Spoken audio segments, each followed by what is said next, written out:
So yung mga kaunat, meron ako nabiling pesa ng trigger sa Aklanon.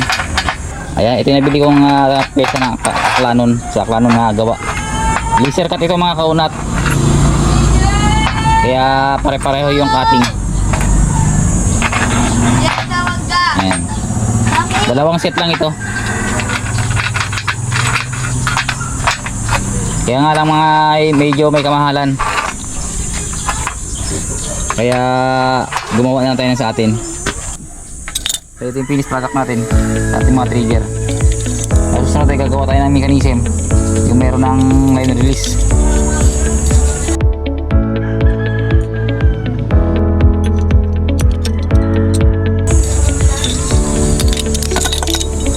So yun ang mga kaunat, no.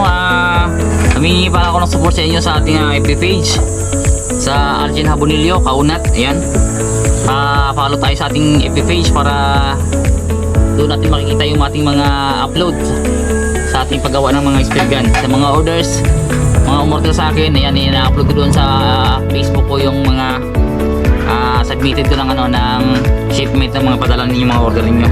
Kaya din sa ating YouTube channel, yan, bago lang ating YouTube channel, ilap pa rin yung ating mga video dyan, para mga 12 pa lang yata.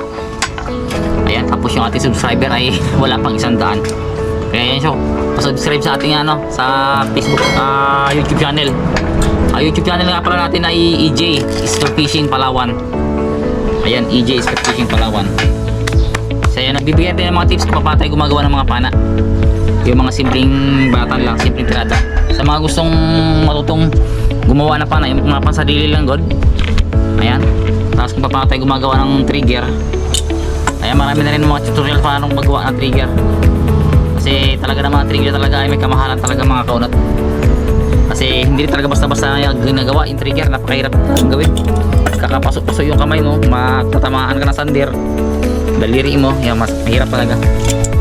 Pero sa una lang yan, kapag unti-unti mo lang matatrabaho, magagawa mo rin. So yun, salamat sa inyo lahat. Shoutout sa mga taga-Coron. Ayan, napakarami na nag-order taga-Coron sa atin. At update tayo sa sunod natin mga video.